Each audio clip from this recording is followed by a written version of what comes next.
I'm delighted to introduce Will Fowler, artist curator at the BFI and co-editor of The Edges Where the Centre Is, which is a book-length interview with David Rudkin about Penda's Fen. And he's joined by James Machin, the co-editor of Mud and Flame. Can we hold that up? Thank you. Of Mud and Flame, the Penda's Fen Sourcebook, which goes into the drama in an extraordinary way on multiple levels and across multiple areas of inquiry. And there aren't any other plays for today, I don't think, that have got two books and counting out of their material, and there's a reason for that, as we've just witnessed, of course. I mean, the big question really, it seems, that we could spend, as we have done, both of you with me in various configurations over the last 20 years or so. We could spend many hours talking about Penda's Fen, and we've got a few minutes now, but we're on the 50th anniversary screening to the same evening on the same day of the week. It's pretty extraordinary. David was absolutely serious about how much this meant to him. And I was just talking, some of you might in the front rows might have seen, I was just talking to David's daughter, Sophie, who was here and who saw the film for the first time tonight, and who can spill the beans absolutely on the detail of the sitting room behind David and how it normally looks. That's a conversation for another day. She was very moved by it, and she absolutely confirms that David will be honouring this evening in a very major way, as are we all. And I just think, if we could just share some thoughts at this point, just to kind of start a conversation about how and why it has been a live force, often covert, often subterranean in the spirit of the material that David is investigating. But it is back now, and it's confirmed 50 years on. What is it about this work, and why is it that it has found its way through great difficulties, as much television does, to be with us today? James. I was listening to the Rest is History podcast on the year 1974, and was very interested to find out what I didn't know about that period. There was a completely dysfunctional Tory government going into election year. There's a recent war in the Middle East. There were just so many resonances with this 50 years later that, the Penda's Fen couldn't fail to still have those resonances now, I think, because in many ways we haven't changed ourselves, I think. And also I was thinking about when I organised the BFI event, which where you're both involved in, very, very, very closely involved in. That was 2017, I was astonished to find. And of course, lots of the conversations that provoked were all based around Brexit, which had just happened. And the film is has so many layers of sort of meaning that you can produce from it that just seems to be newly relevant with each time I watch it, and each new historical context that I'm aware of, each contemporary historical context, or contemporary context rather, that I watch it within, it seems to produce more meaning, and it's a kind of meaning producing machine, I think, and that's what all successful art is, I think. No, I mean, thank you very much. That's absolutely the case, isn't it? And David himself suggests that when he received that first response, which was enormous, everybody who wrote to him found their own way into it. And that was at the moment of first encounter. Those layers have only accrued. And Will, watching it now, one is aware of how all the iconography, the language, the imagery, the symbolic weighting has multiple meanings simultaneously, and we could unpick frame by frame, as David has done, other films that he has admired in print himself. He has literally taken the frame by frame analysis and read how meaning shifts through the course of a work. James has identified how it shifts across decades. What was it for you when you first saw it that meant that you would find a way into it and stay with it, as you have done for many years?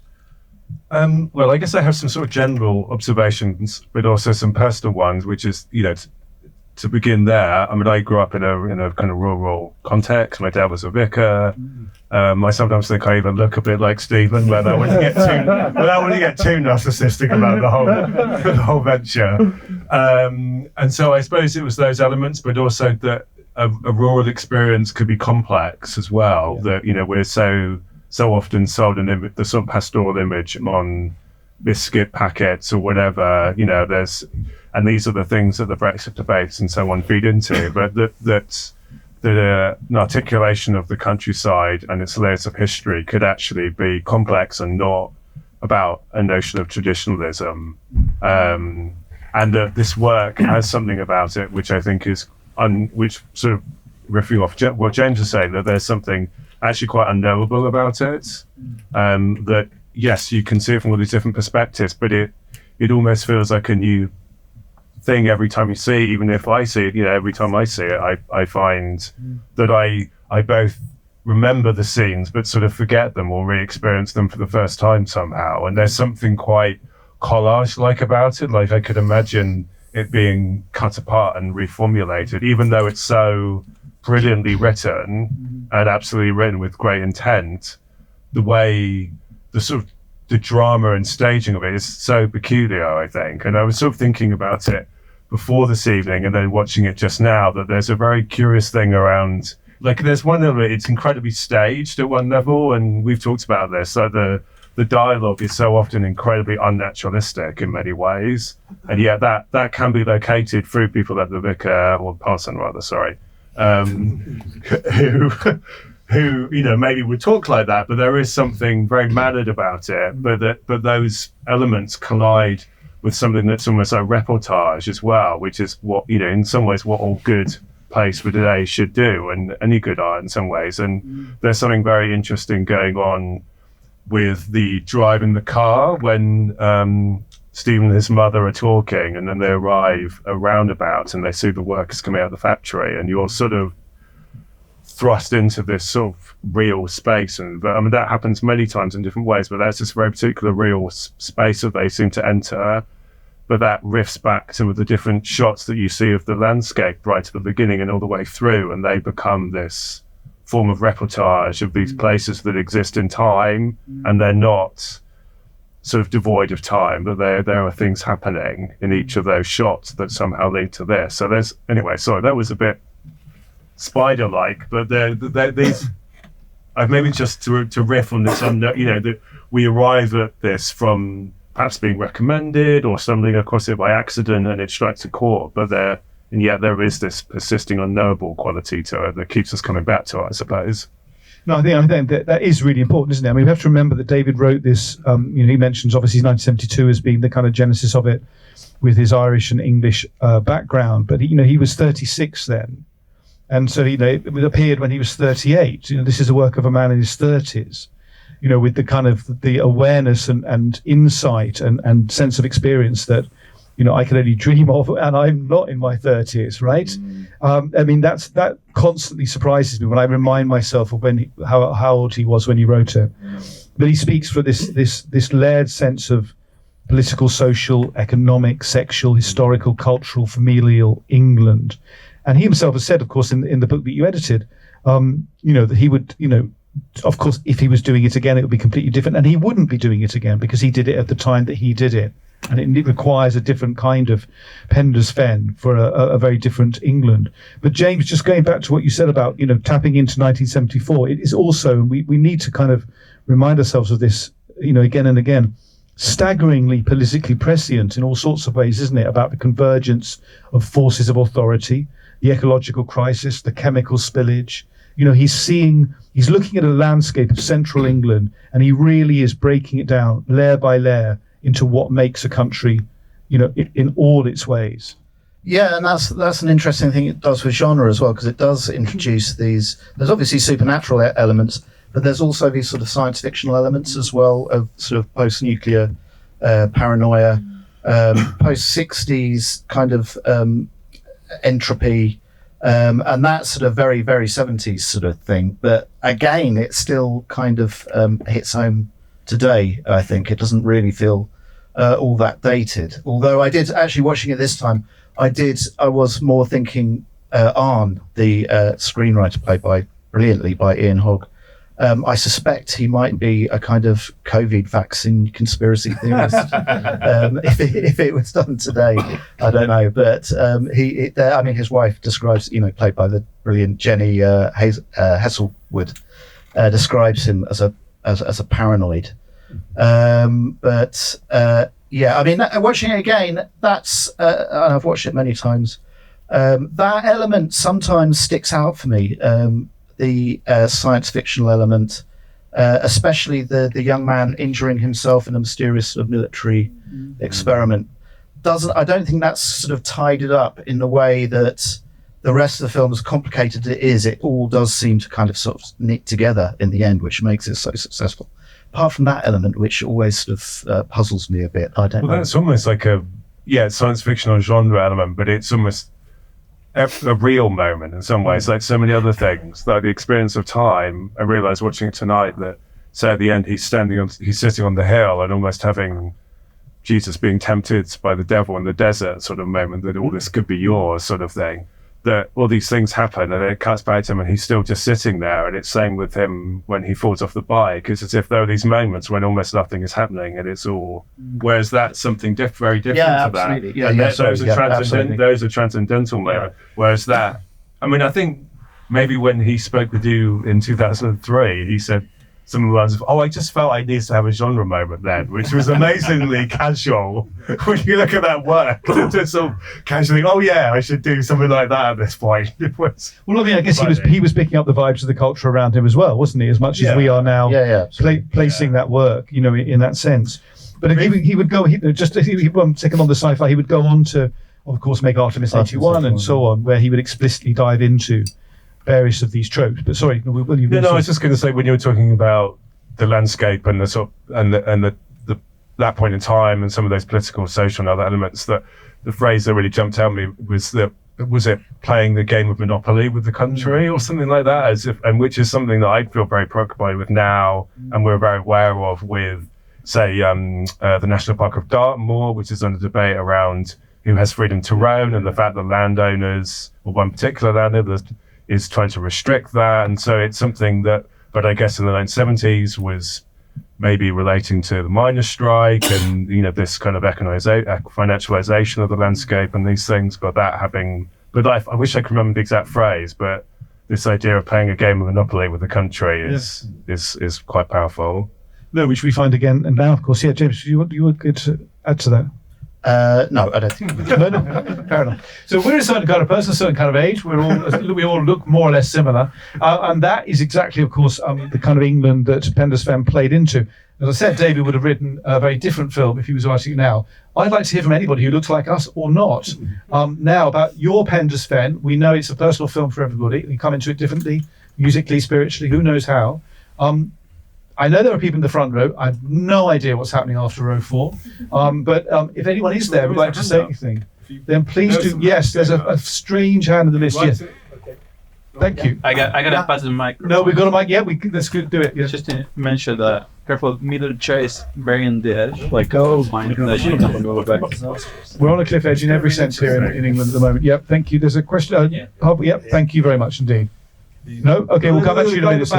His hand was like first, I think. Yes, I wanted to say from my experience of it, when Mr. David Rudkin was talking about a dream journey, I sort of instinctively translated that to Vision Quest in my mind, because that's more familiar to me. But on retreat, certainly there's this sense that you can really get inside yourself if you're allowed to walk away and just find peace. And I think Nietzsche said, I have no time for any ideas unless they were won by walking. And there's this phrase, omphalos, this place where the veil is thin, where you actually feel closer to the spirit realm. And I just wanted to insert that because I felt that maybe the language might have moved on and we might have missed that otherwise. No, thank you very much. I mean, we mustn't understate or ignore, the spiritual quest that Stephen is on. We're talking, placing it politically, ecologically, etc. But when I saw it, in 1989, I mean, it was that personal journey into a different way of being that was completely what brought me into it and stayed with me. So thank you very much indeed for that. Absolutely. I think a gentleman just in front of you, a couple of rows in front, please. Yeah. Thank you. Oh. Can you hear through that? Absolutely. Yeah. I did watch Penda's Fen on its first showing on TV. I was 16. I remember being completely mesmerized, completely confused. I was dealing with my own sexuality, and all the stuff with the milkman and him looking at him and the wet trees with the rugby players was all probably too much for me, but it was very powerful. And having seen it several times since, the whole themes of identity are just so strong. This whole idea, which I think was taken up in Harry Potter, of the idea of a mudblood, who's someone who's not pure blood, because it really challenges that whole idea of a monocultural identity. I think that is just so relevant and powerful. I think it's brilliant that Gardner's showing it exactly 50 years on. I work as an astrologist, so I'm obsessed with time. So I did the horoscope for when it was actually first shown. And if anybody knows astrology, what it actually had, the horoscope for the screening, was Uranus right on the ascendant. And Uranus is the archetype of something very radical, something very innovative, something very new. I think that captures what's happening that night. I think Thank you very much indeed. Thank you. Yeah, can I make a comment? of course, please do. Yeah. I think the question of sexuality is so important. I was just sort of thinking that, we've talked about it being a sort of a film that's been held close to people and perhaps isn't as well known as it could be. And I've sort of thought how often there are a number of films that could be considered cult films, but I guess through a level of homophobia, which have, gay storyline aspects to them, which haven't been embraced in the same way that other things have. So like Victim, for example, not Victim, and Villain as a gangster movie, which has a very strong kind of gay character storyline to it, which often gets left off certain types of film lists, despite being a really interesting work. So that was something that crossed my mind. But Brian Robinson, who is currently working on the Gay and Lesbian Film Festival at BFI at the moment, he saw the Penda Spen on the original screening as well, and he was based in Ulster, so he had that connection with David Rudkin. But he writes a piece in this, which there's a paragraph which is rather nice at the end, where he talks about when I went to university in 1977, I can remember discussions about Penda Spen. To declare your love for it was a special badge that proved you were radical and opened the way to discussions of sexuality. I had always thought watching television was a waste of time, subscribing to the notion that consumption of the arts, literature, or music was a more profitable way of entertaining oneself. In later years, I worked as a press officer at the NFT, and I was thrilled to meet journalists and critics who knew and loved Penda Spen. All that television watching hadn't been a waste of time at all. So it's quite nice.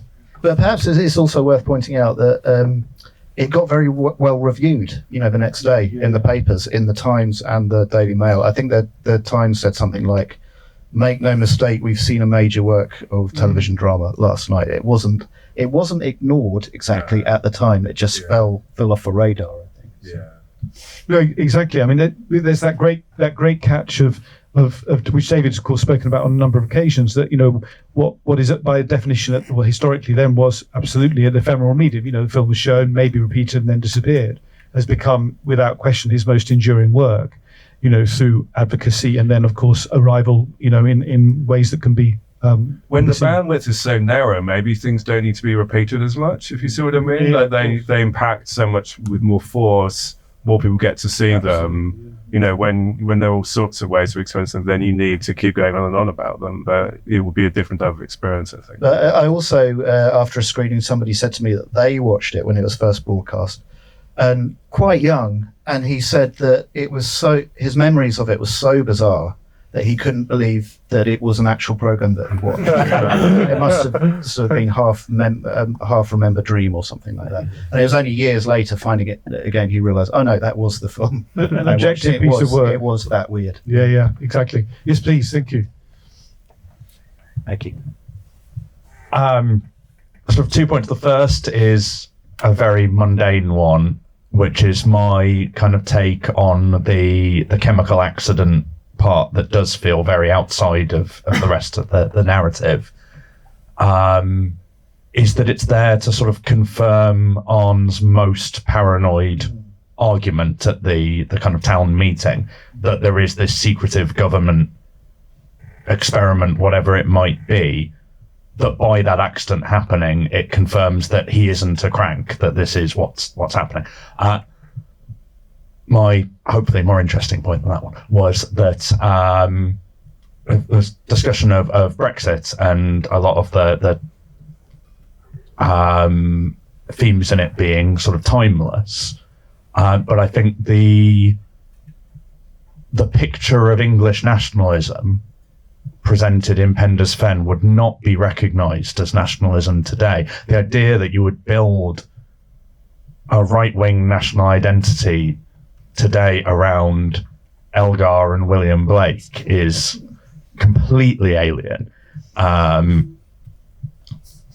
Maybe that still exists in the sort of very rarefied public school environment that's in the top of it. But I think one of the powerful things about it is that it doesn't reject or even really subvert the idea of nationalism so much as argue for an alternative, older genre of English nationalism that pulls for something deeper and richer and suggests that, opposed to the trappings of the school tie and the military and everything else, there is this ancient England that is in communication with, in conversation with present day ideas of England, and that it's always fluid and moving and so on. That's it. No, that's more than it. That's a great response, and also all sorts of questions lie inside that. What is your sense, either of you, about that idea of how you construct layers of Englishness? And now, Will, I mean, you're working with a lot of film that comes from that period, of course, it goes up to now, and a lot of your programs, in a way, whether it's explicitly or not, do have a sense of Englishness being questioned within them, right?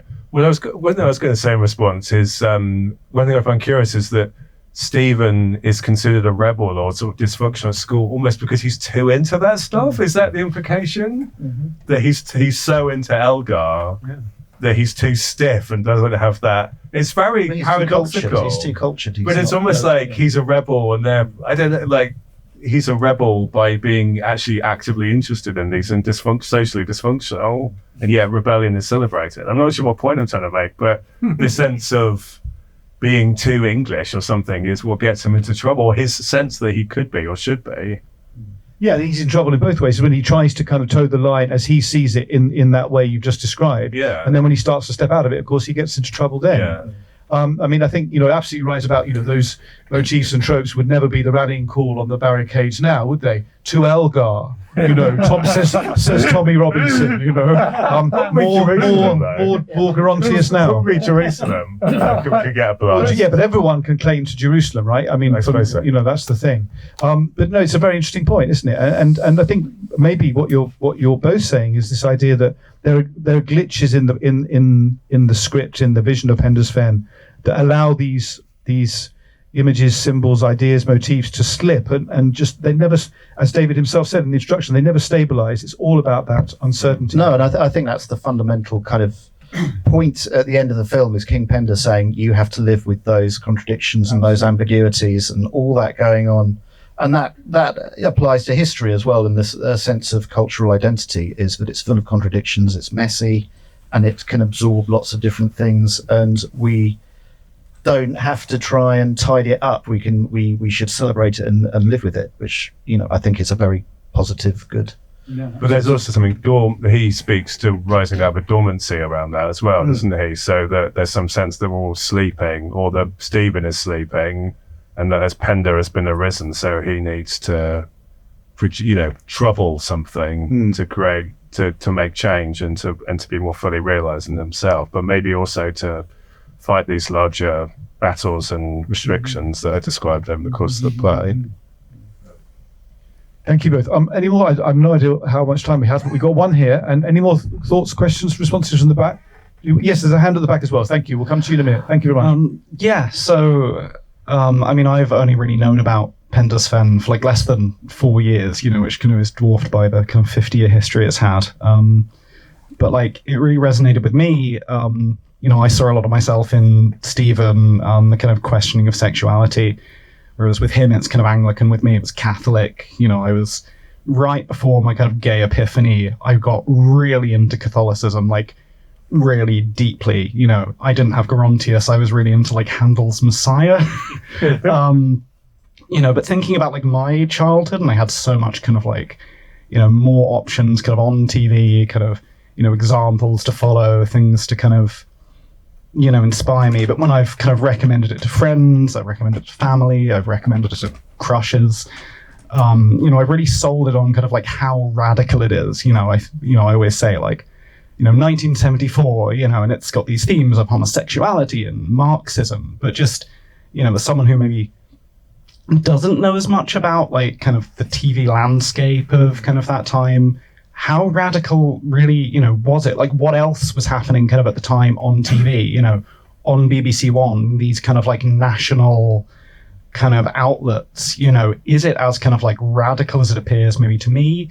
What else was happening at the time that was dealing with similar ideas? I mean, not just to kind of put it in context, but as recommendations, what else can I watch? But yeah, just like putting it in context of its kind of like, radical nature would be interesting, I think. Thank you very much. It's a great question, and both of you can answer that as well in different ways. I think we'll need to ask that because they'd be much better informed. I mean, I guess Play for Today is often evoked as, a larger strand that was able to kind of present radical ideas. I think Penda's Fen is still very singular within it. And I think a lot of, when we talk about Play for Today, we tend to evoke certain names like Ken Loach or Mike Lee, whereas like Penda's Fen is not really about, it's Alan Clarke, but it's Penda's Fen. It's almost not the people that wrote or directed it. So that signifies something, or the power of it as a piece of work. But where to begin? There is so much sort of fascinating, extraordinary television from that time, which is worth checking out. But whether it's as radical as that, the dialogue is almost like prose poetry, which is another form of sort of radicalness, which I think is so unbelievably, as I've said, non-naturalistic in many ways. I think it's almost like a classical text rendered through popular television and within a kind of locatable situation and so on. So I'm happy to write down some suggestions afterwards if you want. It's a rich time. I guess one thing I'd say is, I suppose in some ways you could say it's post-60s or post-68. Lots of questions have been raised. Films, television, art is tempting to grapple with lots of those questions, also not knowing whether how to go next. So it's a very... The soil has been churned up a lot by this point. The essay in the book, which you quoted from, that was written by somebody in Northern Ireland, I think. Yes, yeah. And he's basically saying, no, I saw nothing like this on TV when I was that age. It was completely, I think from a queer perspective, certainly. There's also, you could say also there's a trans element to it as well. And he says that like I'm man and woman. And there are some Play for Todays that address that as well. So, but whether they're so, I don't know, sort of narratively and formally as radical and sort of transcendental as I think would be, you need to have a look to say, but yeah. No, I think, what you've, really clearly identified, obviously, is how it touched on you, and for you personally. But I think what's so extraordinary about Penda for me is that it's all in there, isn't it? It's not, it's the personal, it's the sexual, it's the familial, it's the ecological, all the things we've said, and they're all in there wrestling for space. It's a proper, when you call it an intersectional work now, it's all going on. And there will be other, Impassioned Remembrance by the Sankofa Workshop Collective in the 80s as an intensely intersectional piece set in London. But that's 10 years later. But, there will be other things. But it's, those kind of works that somehow trap all these ideas like a crystal and light shines from all these different directions, I think are rare and should be treasured in the way that we're doing tonight. Yeah, absolutely. It's put into, of course, the larger sort of 70s folk horror, movement, but that, is, dominated, almost exclusively by works that, have a singular quality to them, right? Which is, valuable or otherwise. Whereas this does something else, I think. Yeah. Thank you. There was the hand at the back. Yes, please, if we could. And then I'm not sure how much time we have left, but let's go to that, please. Thank you. It should be kind of brief. Yeah. Okay. Thank you. Yeah, we'll call this the last hand then. If thank you. Thank you. This was my first time seeing Penda's Fen, and yeah, I feel very lucky to see it on the screen 50 years to the day after it was first screened. And yeah, I find it, when I was thinking of this question, it's very hard to form a question that disentangles kind of personal or critical perspectives, as you were just saying, like all these things start slithering around each other and like colliding. And yeah, for me, watching this as someone who grew up in the countryside with a kind of Christian upbringing, was at similarly repressive schools to the one Stephen went to, has come to reject all these things. I keep thinking about what David Rudkin was talking about in the introduction as being a work of psychic archaeology, and also strikes me as a very literary film, in the sense that, I can imagine reading the script, and you're talking earlier about how the characters have the very kind of mannered delivery and often seem to be delivering disquisitions or lectures. It reminds me in many ways of a lot of works of literature from the 60s. I kept thinking about J.A. Baker's The Peregrine, which is obsessed with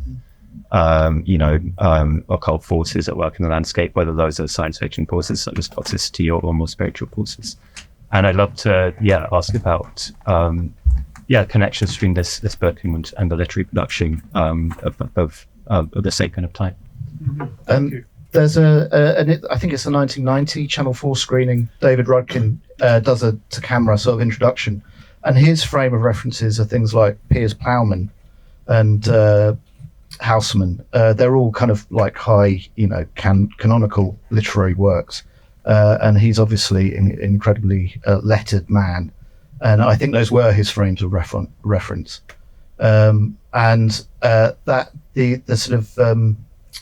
William Blake as well, obviously. And I have a sort of literature background, and those are my sort of contexts for it as well, and Rudkin's. So, There's something very interesting going on there, and I was drawn to when David at the beginning talked about how he actually described camera setups, or not camera setups, but that he was offering direction through the script, and the level of writing is such that there's literary references, and it's based on the dialogue and so on, but it's woven in that it's written at that level as well somehow, that it's, the cross-cutting continually in the continual elements of montage with dialogue going on when you don't see the speaker and you see different things, and it's so intricately constructed that in terms of like it being written, it's written at multiple levels in the same way that it unpacks at multiple levels. And it will be interesting to know. David's very gracious in crediting Alan Clarke, who of course is a great director, as he says, but I'd be curious to know to unpick that a bit more. I mean, other times he just said he did what he was told, didn't he, actually? So. I read, I can't remember where I read it, but Alan Clarke had expressed worry that he wasn't informed enough about all these high culture references.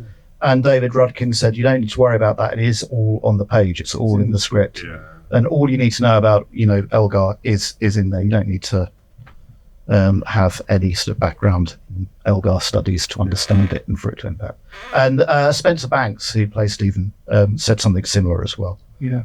No, this is a really good point. I think it's a model of screenwriting in the sense is that, when writers go to Hollywood, they're always worried their work's going to be stripped out. All their wonderful lines are going to be taken away because they haven't embedded the core meaning of the work so inside the screenplay that it can't be removed. Whereas in David's case, he absolutely has.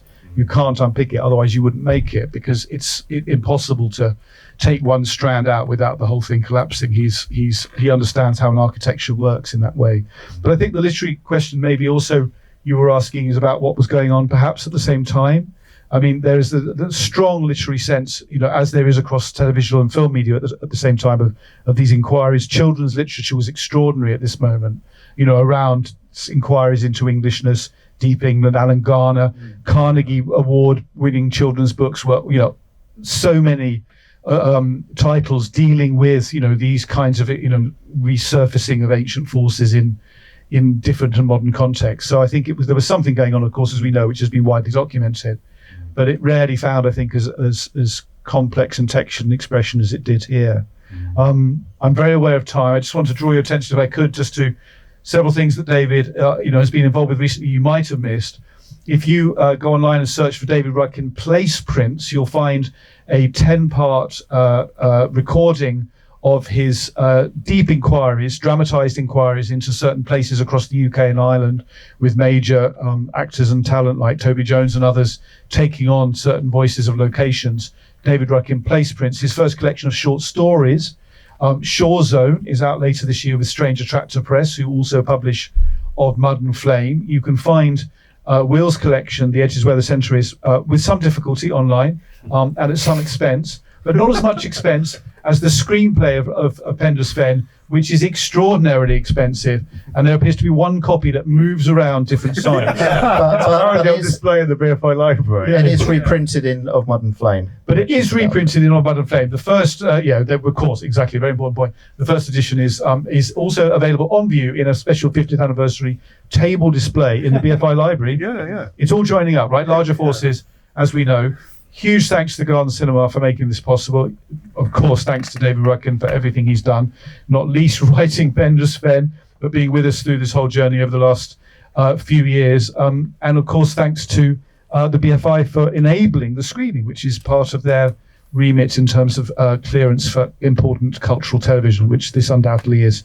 Thank you very much for coming. And please do thank our wonderful guests, Will Fowler and James Machin. Thank you.